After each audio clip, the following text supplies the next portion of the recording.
On this episode of MythBusters, it's a Crimes and Myth Demenours special. Look at that. As the team puts the latest security alarms to the test. It works. Tori gets down and dirty to try to fool an alarm triggered by temperature. Oh, yeah. Adam and Jamie attempt to foil a fingerprint scanner. Yay! Then Carrie turns chicken Don't try what you're about to see at home. to silence an alarm sensitive to sound. Finally, Jamie and Adam replicate a crime movie myth. Can water really be used to break into a safe? 1. Who are the MythBusters? Adam Savage Ants are all over my head, man. and Jamie Heineman. Gets me all worked up just looking at it. Between them, more than 30 years of special effects experience. That was heavy. Joining them, Grant Imahara, Go get him, boy. Tori Belleci, Whoa. and Carrie Byron. That was crazy! They don't just tell the myths, they put them to the test.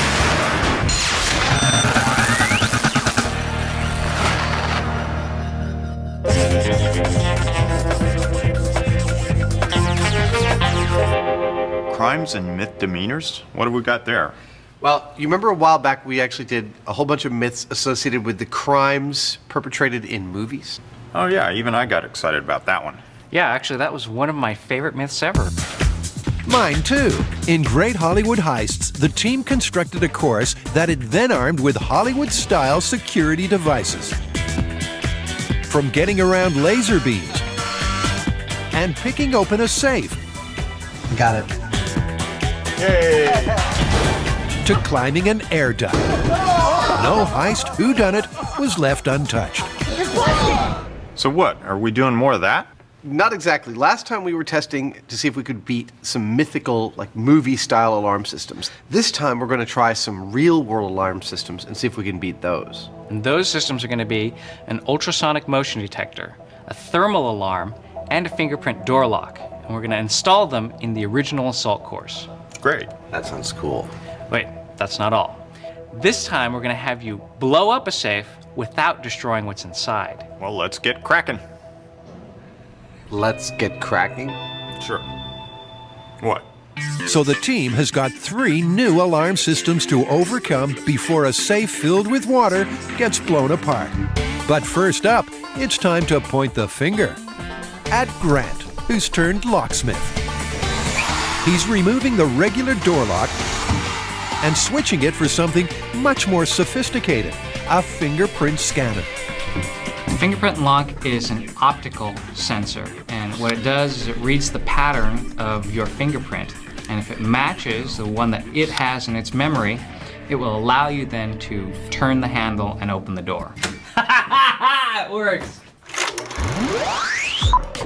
Because all of us have different fingerprints, this lock, which scans human thumbprints, can be tailor-made to only open to one person, which for this test is Grant. Here's how it works. So you hit pound, pound.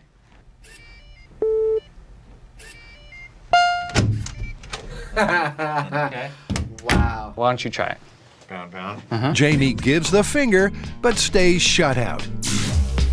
It's Grant's way or the highway. I have the master fingerprint. The master fingerprint. Aren't you special? If their specialty is breaking and entering, Adam and Jamie must first covertly obtain a copy of Grant's thumbprint and then convert it into something that will open the door. Any initial thoughts, anyone? Anyone?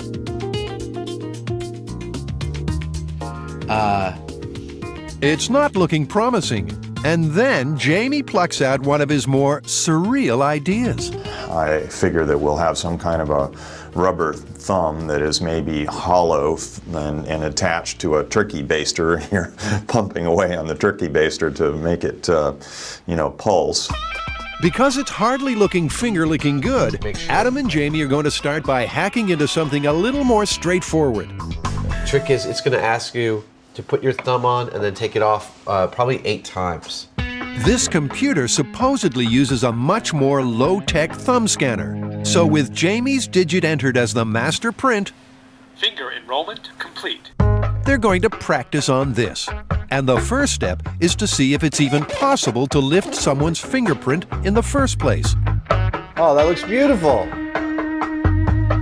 They try the classic dusting technique, That doesn't really look quite photographable, though, does it?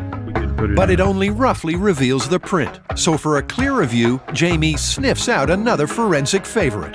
Well, I'm going to put a thumbprint right here, which I've done. I'm going to put it in this vacuum chamber. I'm going to put a little aluminum foil packet of super glue in there, turn on the vacuum, and hopefully we'll get fumes that will make this visible. The idea is that inside the vacuum, the super glue fumes will settle and stick to the grease on the fingerprint and leave the clean glass untouched. It's right there. I'm not sure that I see it any better than I did before. They then add the powder to the glued print. But will it stick? Oh, look at that. That's really clear. Much clearer than we were getting without the super glue. Yeah. With the print done and dusted, Adam scans it and then prints it out. And everything's ready for the most basic of tests. Scanning. Please wait. Hey, Adam. Yeah. I'm not able to get a clear enough print. Like it's looking too muddy on the print. Their paper print is clear as mud. To beat even the low-tech computer, they'll need to improve their handiwork. Access denied.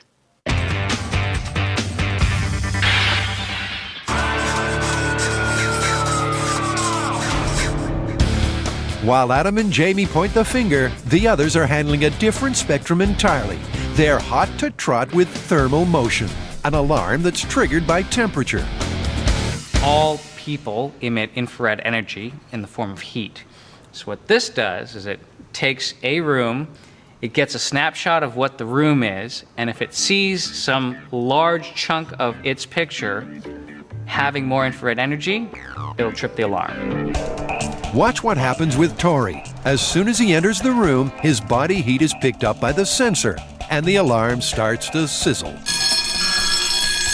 This one's going to be tough to beat, but the team does have a secret weapon, a thermal camera.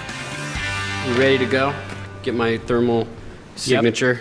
Yep. So we're going to do the baseline first, and it'll be front, side, and then back. All right.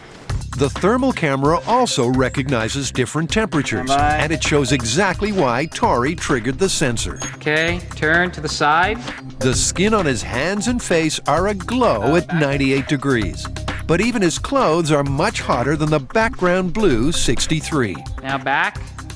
So right now I'm seeing a lot of radiation from his neck and a little bit on his shoulders. To stand a chance of beating the alarm, they need to get Redneck Tori's output to match that of the blue room temperature, making him thermically invisible. That's cool. And first up, they're going to chill Tori with a CO2 fire extinguisher. Carrie's not warming to this idea. I foresee two problems just to start with using the CO2 extinguisher to mask Tori's thermal signature. First of all is getting a consistent temperature over his entire body is going to be extremely difficult, being that it's just sort of a blast that comes at him. The second problem I see is the fact that he's going to heat it right back up, and he could be in the middle of the room when that happens. And the third is that it's dangerous. Do not spray your friends with CO2 fire extinguisher. It's not a good idea. Leave it to the experts. Okay, ready. So possible frostbite. Let's do it. Hit him. Carrie gives Tori the cold shoulder as she lets fly with the cooling CO2. And almost immediately, his heat output plummets. Great, go for it. Okay, alarm is armed. With all the hot reds and yellows gone, will Tori still register on the thermal detector?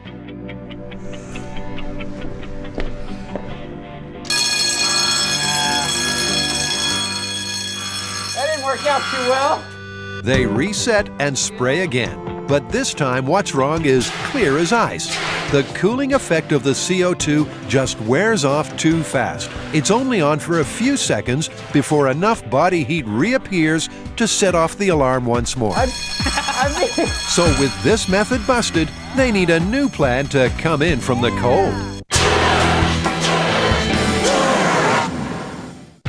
Oh, look at this. It's CSI San Francisco as the MythBusters try to pick a fingerprint lock. Oh man, this is like the coolest myth ever. They've practiced with paper, but got nowhere. Access denied. It seems the computer can't read the flat surface. So now, with Jamie's print printed out on acetate, the MythBusters are going 3D. All right, this is a process where we're going to etch these fingerprints onto a copper-coated circuit board. And it involves making a clear acetate of the fingerprint, laying it over a circuit board that is coated with a photoreactive chemical. I will expose it to a light. And when I remove the acetate, I will wash away everything that hasn't been exposed. See the art? The exposure and washing treatment leaves the copper with an exact copy of what was on the acetate. So, oh, that looks really good. Then it's immersed in acid, which dissolves the copper, but leaves the black print, thereby creating a slightly raised 3D etch. Why don't you rub your finger around on a safe place and see if you can feel an edge? Oh, yeah, I can. Why don't you go try and make a casting. casting of that and we'll try it out on our thing. You got it. I hope this works. The last step is to take a casting of the etch with ballistics gel, which has similar properties to human skin. Now we're talking.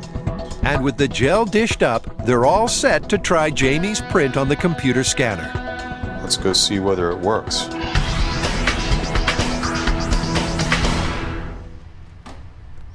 Access denied. Access denied. The problem is that the ridges aren't deep enough on this. I'm getting a pattern, but it's just not there. When you put your own thumb on it, you see a bunch of distinct lines. With this thing, we're seeing kind of a blob. The etch simply hasn't created a clear enough print to con the computer, let alone Grant's superlock. That's not working, so I guess plan B would be to... While Jamie tries to figure out plan B, Carrie's pulling off the other part of this impossible mission, getting hold of Grant's thumbprint. Grant doesn't think we can covertly get a hold of his fingerprint. He gets really suspicious every time Jamie or Adam comes over here. So I'm going to have him copy a stack of CDs, and hopefully that way we can get a hold of his fingerprint. He's going to come to the store any minute. It's freaking me out. Carrie's turned double agent to try to snare Grant's thumb, and a CD case may be the perfect foil. And bingo, he takes the bait.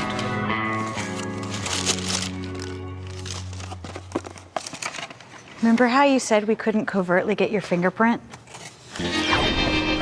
Easy as pie, but Grant's not amused. Yes, I told the producer yesterday that it would be almost impossible to covertly get my fingerprint. Apparently, I was wrong. Weren't expecting a double agent, were you? Yeah, from our own team. With the master print under wraps, Jamie successfully dusts it off, Look at that. scans it in, and when he prints it onto acetate, he has one of those Heinemann moments of genius. As you can see here, the prints that we were getting are all kind of jaggy looking. It's not real clean lines. So I realized that I can go back in this scale with a marker and clean up these jaggies, and then we can shrink it back down, and we'll retry our etch and see if that works. It's a fine line, but with both Jamie and Grant's prints cleaned up, first impressions are that this might just work. Dude, I think that's perfect. With their hopes raised, it's back to the etch. But in case you're thinking of trying this at home, maybe we've edited out one crucial step. So, sorry, but you can't. Jamie? Yeah. These look beautiful. Good. I think they're really, really good. Jamie makes new gel prints, and then it's all ready to test. You got something? Yeah. Oh, that is good looking. That's as good as we're going to get. So. That's as good as we're gonna get. Let's try it. Okay. This time, the computer doesn't reject it straight away. It reads it some more, and then... Access granted. Yay! We got it. Yes? Yes. Dude! You just made my day. With access granted on the computer, it's time to access Grant's Superlock. But that's taking things to a whole new level. Welcome, Jamie. Hey! So it works. Fantastic. That is awesome. Back with the temperature-sensitive sensor, chilling Tori with a CO2 fire extinguisher didn't make him thermically disappear. So now, the team is diving headlong into a new tactic that might. Well, up next is a neoprene suit, and hopefully that will mask his thermal signature. Viewers of a nervous disposition may want to look away now. I was not meant to see this. I'm not even looking. The neoprene suit aims to tackle this myth in a different way. Wherever the neoprene crosses you, it's like it disappears. Like a ninja. Rather than alter Tori's temperature, the insulating wetsuit should prevent his body heat from escaping, meaning he won't register on this thermal camera or the sensor in the room. Whoa, that works great. Dude, you do look like a ninja. I think this is gonna be my new outfit on MythBusters. Once Tori's covered up all the nooks and crannies, will the wetsuit sink or swim? All right, here I go.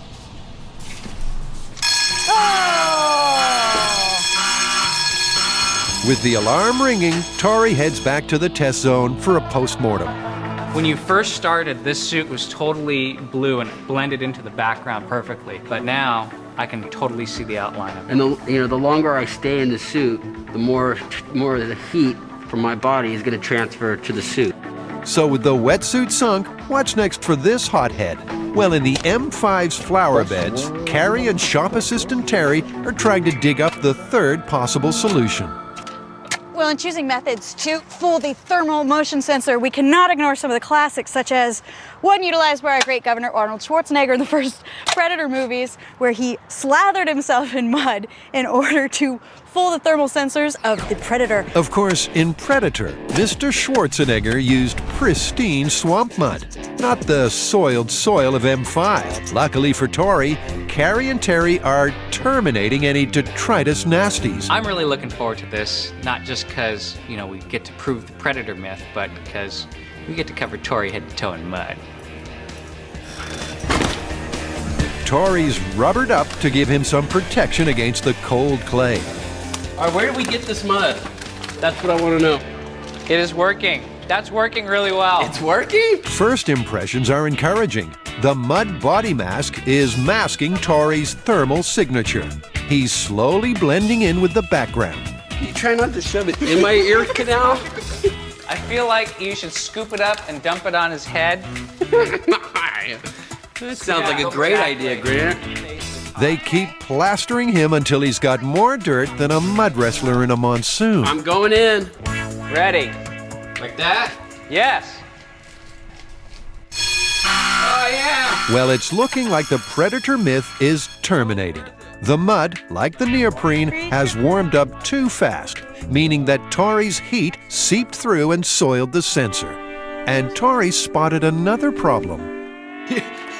If I was trying to break into a building covered in mud, I think it'd be probably pretty easy for the police to find me because they would just follow my tracks. For the mud, it's hasta la vista, baby. Back with the Finger Fiddlers, Adam and Jamie have just tasted success.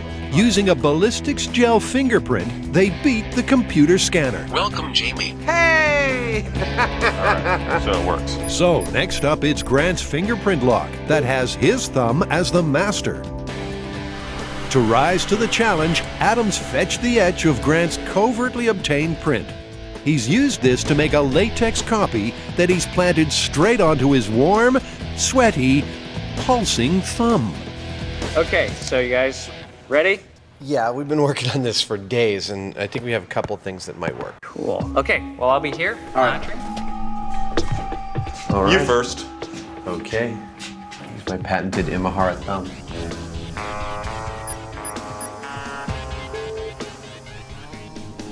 But it's a bad start. Adam resets and tries again, but nothing.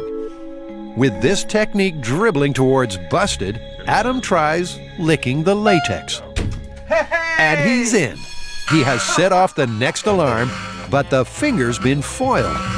I don't care about the alarm, it works, man! No way. That is latex glued to my thumb. But they're not stopping there. Well, that's one down. Shall we try all of our other techniques? Next up, it's Jamie, who's made a regular ballistics gel print of Grant's thumb. And guess what? Yay! Hey! Nicely done! That's 2 for 2! No way. At this point, the one we bought for the computer is a lot harder to break than this one. Yeah. Well, I say we move on to the copy paper now. With everything they do working, the team goes for broke by trying the photocopy of Grant's print. But surely something this simple can't foil the finger. This is dumb! What is this? Well, there's your problem. So the myth that fingerprint locks can't be foiled is busted. Tori got down and dirty to beat a thermal motion alarm. Oh, yeah! It's totally worth it. But got soiled. Way to take one for the team, dude. It was worth it, right? For science? Yeah, it was worth it. Definitely, it was worth it. It was definitely worth it. Just checking. With a 0 success rate so far, Carrie's had a brainwave. You can pump heat into a room and bring the temperature of the room up to skin temperature, and then the person walking through the room will be completely undetected by the thermal motion sensor. Up to now, they've needed to mask the body's thermal signature because humans are hotter than room temperature. Okay, opening the gas. But by increasing that room temperature through the ceiling vent to 98 degrees, Grant should be able to drop right in. But there's a problem. Okay. Well, what's happening inside of the room, and you can see this on the infrared camera, is a huge hot stream just flowing right past it, dumping into the room and setting off the sensor. So for take 2, they bring the heater down to ground level and have it set to low. But they're not the only changes. As a definitive test of this method, there's really only one way to do it, and that is to enter the room commando style. And by commando style, I mean naked. Or close to it. That's right, ladies. It's your lucky day as Grant strips for science. He reckons that while the room will get to human body temperature, his clothing won't. The only way for him to emit exactly 98 degrees, sadly, is to strip to his boxers. All right, Grant. We're at 96 degrees. Grant crawls into position, waits for those extra 2 degrees, and then Yeah, you look good. sets off the alarm. It seems that this sensor is just too sensitive. Even a near-naked Grant can't sneak past. Put your clothes back on. All right, show's over. Actually, not quite, because this team ain't gonna give up without a fight. How does that look? Has he disappeared? That's great. They're back to trying to mask Tori's heat output, and first impressions are that the fire suit is working well, at least until Tori butts up against a problem. Ooh, look, he's got a hot spot on his backside. Dude, did you say my butt was hot? Just turn to the back. Unfortunately, there's a tear in the rear end of the suit, and the heat seeping out may be enough to ruin its chance of success. Okay, bell's armed, ready to go.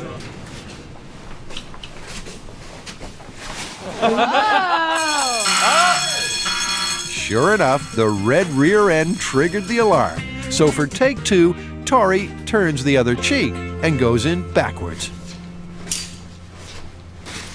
And he's cracked it. You're in! Even some dodgy disco moves don't set off the alarm, at least until his headgear falls off. Take the hat off. That's cool. Oh my God! That is Wow! cool. I'm actually surprised how well the fire suit worked. I mean, the first run we saw that he set it off, but that was because he had the leak in his backside. Second time, when he went through backwards, no problem at all. It didn't set it off. In fact, he can do jumping jacks in front of the sensor, and it doesn't go off. But the second he pops his head off, it goes off. But because the fire suit is a bit cumbersome, they do want to try one last thing. Something that's crystal clear. Well, next up is the pane of glass. And the science behind it is that visible light can pass easily through, but infrared is mostly blocked. And since this sensor is looking at infrared energy, it has a very good chance of masking Tori's body heat signature. In theory, the thick glass should finally crack this alarm. That's cool.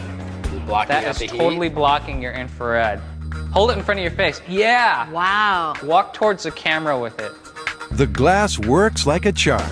Everything it covers is thermically invisible. Well, the big pane of glass worked great, but the only problem is carrying a big pane of glass through a duct or wherever you're trying to break in probably wouldn't be very practical. So what I propose is we try a different approach. Because walking up to the alarm with glass in hand isn't really realistic, Grant's building a special glass-holding clamp. All right, we're gonna time this one, and I'm starting it now. He'll use the clamp to drop a frame of glass over the sensor through the ceiling vent, but it ain't that clear-cut. It looks like they're having trouble getting the angle on the sensor, getting the arm down into position to actually put the frame on the sensor. With Grant unable to contort to the angle of the dangle, Carrie tries her luck instead. That's looking good. Nice work. Carrie was able to hook the frame over the sensor, and they are now entering the room. And that was under 2 minutes. At last, they're in true heist style.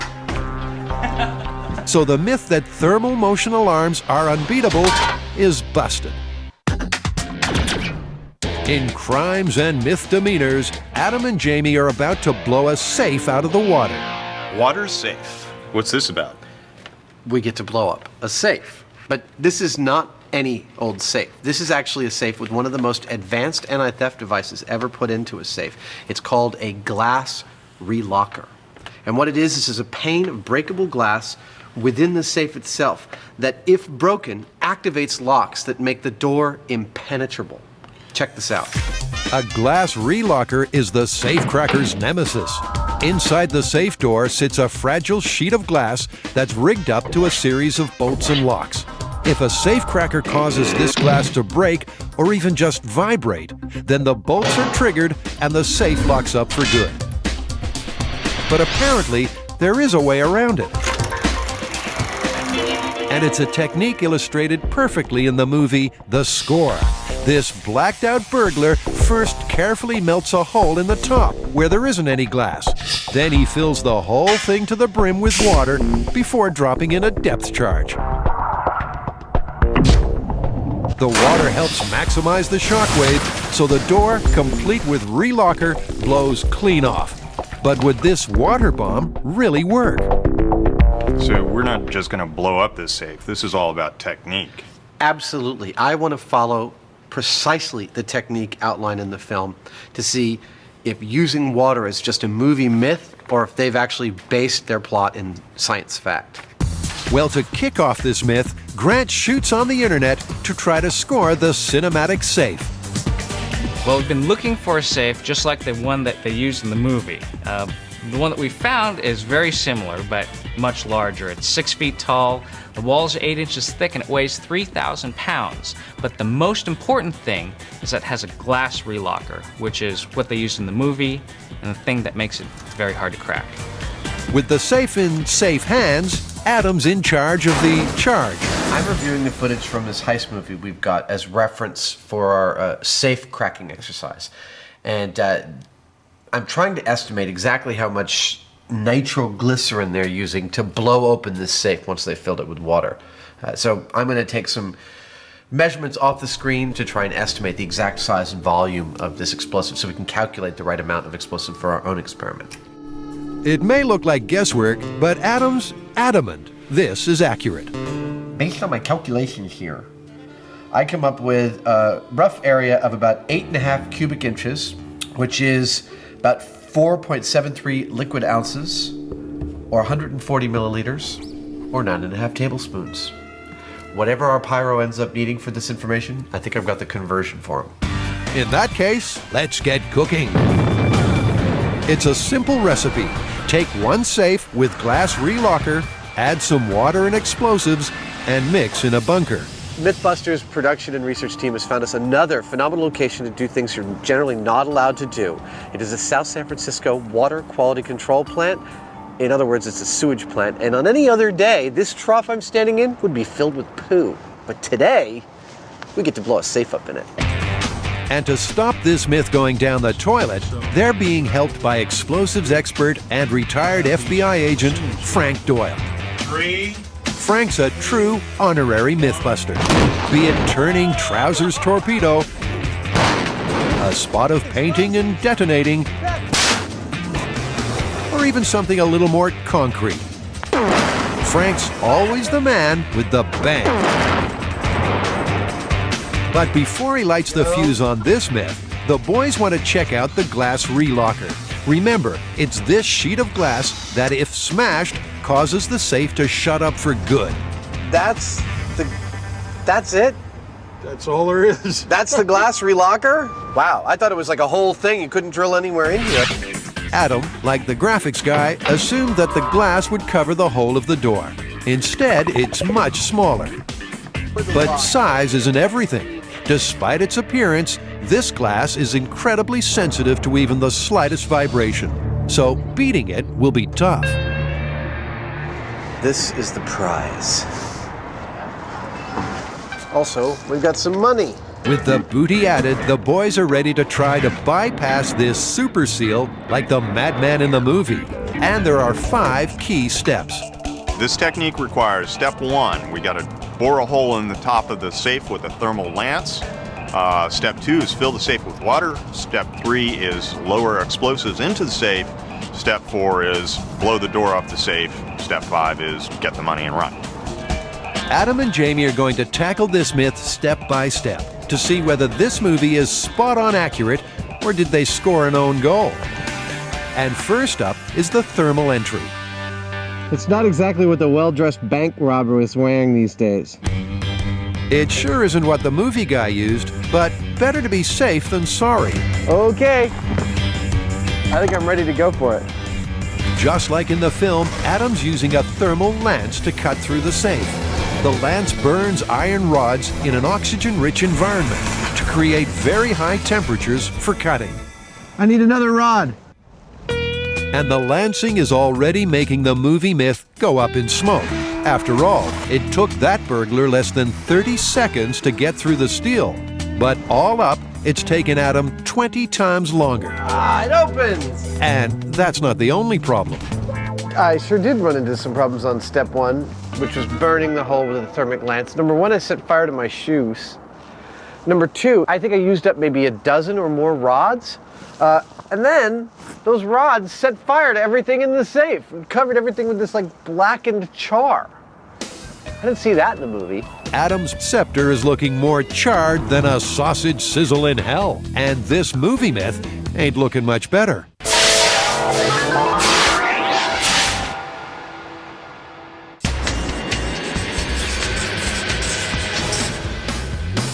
Just when the team thought it was safe to raise the maze to the ground, there's one more security device to test. What I'm doing right now is I'm installing the sonic motion detector. This is going to be a tough one to beat. An ultrasonic motion detector? Sounds alarming, but how does this one work? An ultrasonic motion sensor sets out a very high-frequency sound wave, which bounces off all the walls in a room and comes back to a receiver in the sensor to create a pattern. Now, this pattern, it will know as sort of the status quo of the room, and anything that interrupts that will set off the sensor and alarms will go off. So let's get this straight. The detector times how long it takes for a high-frequency sound wave to travel across the room and back. If anything gets in the way of the sound wave, it's reflected back to the sensor faster, and the alarm gets triggered. And the first step in trying to silence the sonar is to get some fabric that can soak up the sound. Well, if you need a sound-absorbing material, I really couldn't think of anything better than maybe a shaggy shag pile carpet. So definitely gonna hit up this retro store and see if they have anything like that. Carrie's hoping that a thick rug will absorb the sonar's sound waves and so prevent them from being reflected back. She reckons this might trick the alarm into thinking everything's normal. I don't know if color's gonna have anything to do with it, but this is the thickest one I have. The yellow? Yeah, definitely. Wrap myself up in this, I'm gonna look like a Muppet. Or Big Bird. Carrie may be about to turn chicken, but it's this guy who gets egg on his face. Whoa! Oh, okay. Are you okay? Yeah, I'm fine. Back at the shop, Carrie's going to revamp her rug into a sonic stealth suit. But not everyone's thrilled at the thought. I'm making my sound-absorbing suit out of this rug, which Lulu here has made into her bed and she's not so happy about. With Lulu out of the way, it's a dog's life for Carrie as she carves up her carpet. But after just a few seconds of time-lapse, her stealth suit is ready to strut. Could you imagine breaking into a building dressed like this? Not really. She may look like a big bird, but will it cause the alarm to go, "Open sesame"? The alarm is active. Save yourself the embarrassment. Don't try what you're about to see at home. It's an alarmingly good start, but then...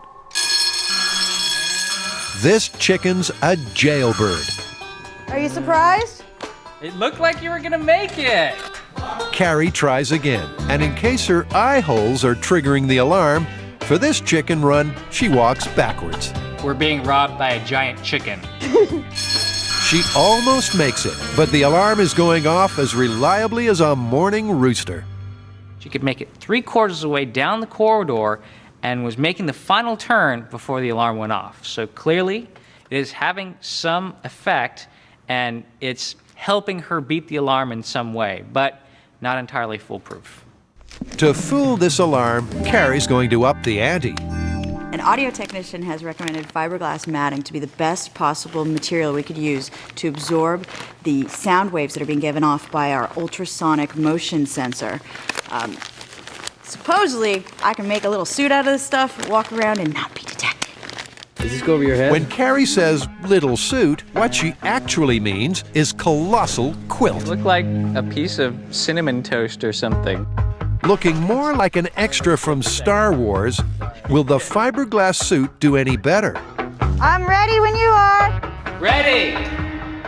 Like the big bird, this suit also fails to fly. I think this one's totally busted, man. I can't even make it in the door. With the suit down for the count, it's time for a new tactic. But this one really seems like a load of old sheet. Carrie, the system is armed and all cameras are rolling.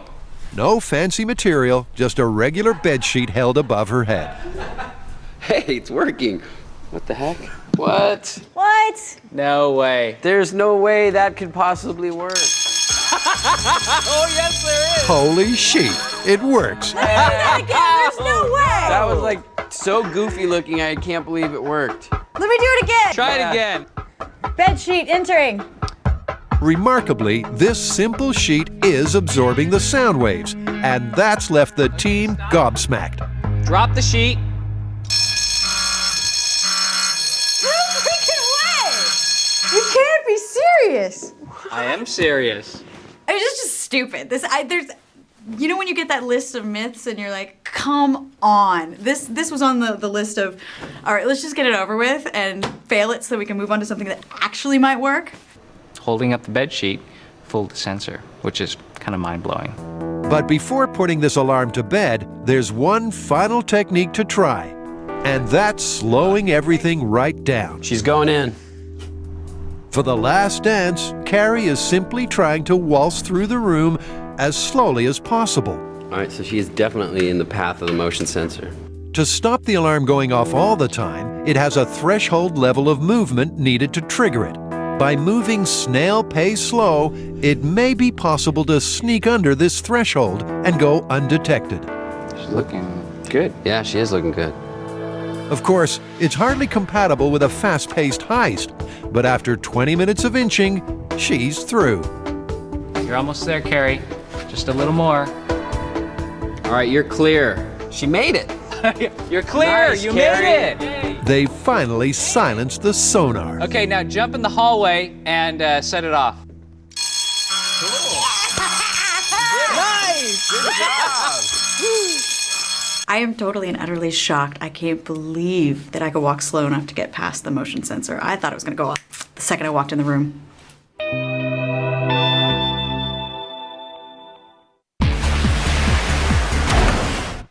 Adam and Jamie are attempting to copy this movie crime cliffhanger to see if they can blow a safe filled with water. The reason that they use water is because the safe is equipped with what's called a glass relocker. It's a very ingenious anti-safe cracking device. If you try and drill it, there's a pane of glass there. And if that glass breaks, there are these locks that engage as soon as that glass breaks. Well, the only way in is to just blow that door right off.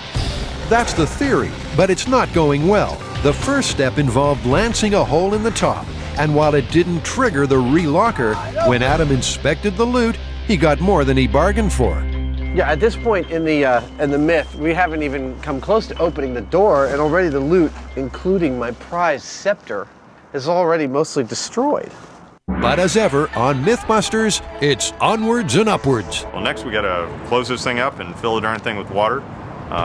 That's part of the process. We'll see whether the water stays in the safe. It's step 2, the water filling.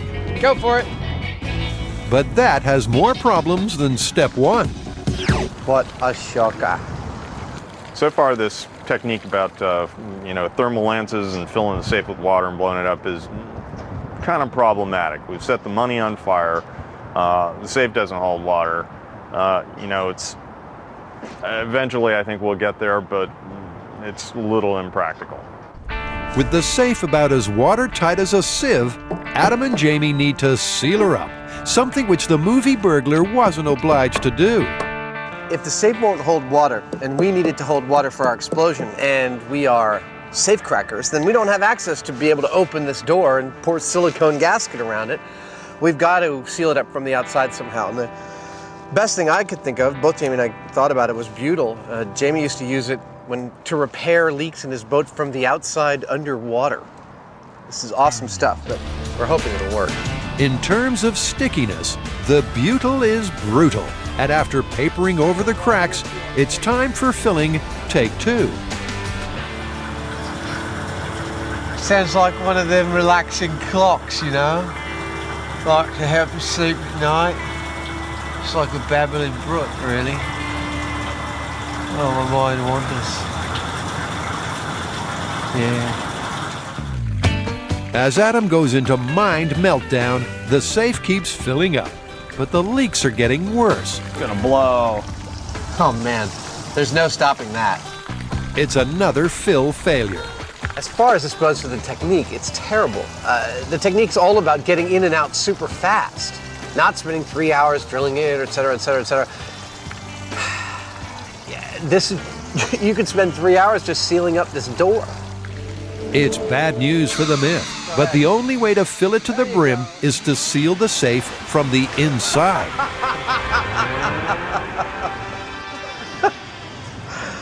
This is a fun job sometimes. Of course, this is sailing further away from the movie. Okay, you ready? But the expanding foam should seal the deal. Let's fill. At last, she's retaining water. And while she fills, the team gets to the bottom of what the water actually does. Well, what are the physics involved here? What does the water do with the explosive in the middle of it that makes it different? The water does not compress when the explosive detonates. So you have some dynamic energy pushing evenly against all of the water surroundings, against all of the surfaces on the inside the safe. So does it make the explosion more intense? No, you don't change the energy, you just more or less concentrate the distribution of the energy. So it just more efficiently transfers that shockwave from the explosive valve to the outer walls of the Yes, safe? Oh, okay. yes. So in theory, the water is a good system to blow out a safe. But in case the shockwave is more like a tsunami, the blast shields are locked into place. And just in time, because back in the sewer bunker, the water closet is fit to burst, meaning it's time for the boom. So let's mobilize, let's do it. Based on Adam's earlier calculations, Frank's got hold of 8 ounces of TNT that's being fed into the charred hole at the top. So the bomb techs are currently loading in the charge, and everybody else is clearing the area. The area is being buttoned down by the fire department and security around here, and we should be ready to go for a blow in a couple of minutes. Remember, this is the result they're hoping for. The safe door neatly parts company. The glass relockers are beaten, and the booty is undamaged. With Frank's mini depth charge sitting pretty, it's time to go for broke and blow the final whistle on the score. Going in 3, 2, 1. I saw the whole thing move. I think we're inside the safe. You think we are? You know, I don't enjoy the explosions as much as I like the aftermath. Adam may prefer the aftermath, but for me, it's always the boom. The TNT kicked to perfection as safe and door are no more. Look at the door! Wow! That worked beautifully! Oh my God! The door's a full 30 yards from the safe. But how's the booty? There it is! Oh, it's mostly here. Look, I found the jewel. Unfortunately, the scepter's been shredded, and the money hasn't fared much better. But as a way of beating the infamous glass relocker, it is mission accomplished. Well, I mean, this definitely renders the relockers completely moot, because they're in the door over there, and the safe and your loot is over here. Yeah, they may well have relocked the door, but if the door isn't in the safe anymore, it doesn't do them very much good, right? It doesn't matter how many locks the door has when its hinges have been blown to smithereens. Want to see it again?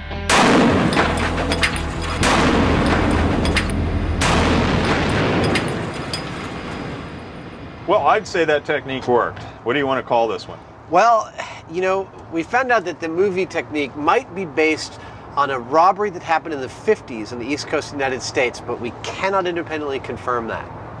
Well, I'd call that plausible then. I would absolutely call that plausible. It is rife with problems about sealing the safe, but once you do, it is a very effective way of separating the safe from the door. All right. On to the next one.